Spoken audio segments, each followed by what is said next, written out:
Wear testers.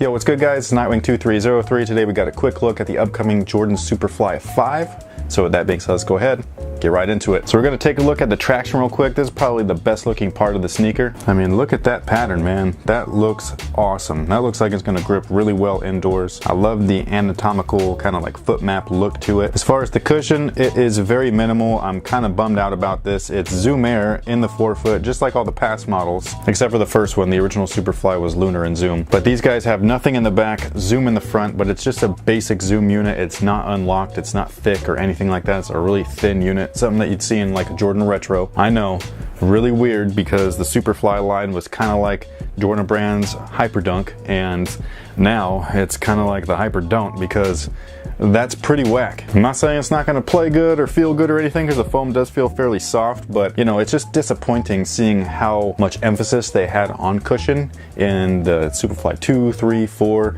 and then the 5 they were like, forget about it, dude. We're not even gonna try this time. So that's just how it feels, you know what I mean? It's not me being negative, it's me being real.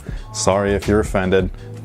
You know, I'm not here to hold your guys' hand or pad your butts or anything, you know what I mean? Like, I'm just here to tell you what it is. If you want to know my thoughts, there you go. The materials are something that I don't personally prefer, but they don't feel too bad. You got some fuse here, which is good for durability. It's there in high wear areas. This section here is textile mesh, and then underneath it you can see the foam structure. So very similar to last year's Super.Fly 4. And then all of this is more fused, but they've got it to look like almost like Durabuck, like what they used on the Air Jordan 8 Playoff. And then they've wrapped that on top, and then they added all of this weird stitching on top.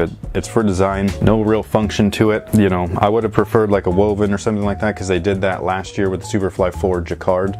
But maybe there'll be two versions of this one too. I don't really know. But those are what these guys feature so far. And they also have the dynamic kind of lacing system right here, which is kind of neat. These go way down into the footbed, so they're going to draw your heel right into that section.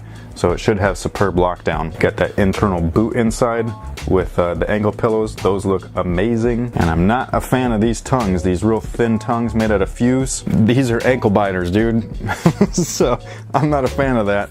But, you know, what can you do? Wear taller socks, I know, but I don't like to. These guys are going to be shipped over to Brian. He's one of our main testers. He's actually one of my favorite as far as like the writing goes. The guy just is able to articulate himself so well and so funny that like I just love reading his stuff. And he's going to be wear testing and reviewing these guys. So if you are interested, make sure to stay tuned to weartesters.com for all of that stuff. This is just a quick look to give you guys all the information on their tech specs, as well as just a nice, you know, look, because my cameras are pretty badass. So let me know what you guys think about the Super.Fly 5. Stay tuned for the upcoming performance review. If you're interested in the release information, all of that stuff is listed on weartesters.com. Thank you so much for watching, and until next time, guys, have a good one. Allows the traction to be in contact with the floor at all times, and when the traction's in contact with the floor at all times, that means that you're getting the best out of that coverage as possible. There were instances when I needed to wipe, but it was few and far between. The court that you actually see, foot map. So certain areas it's lower, certain areas it's higher.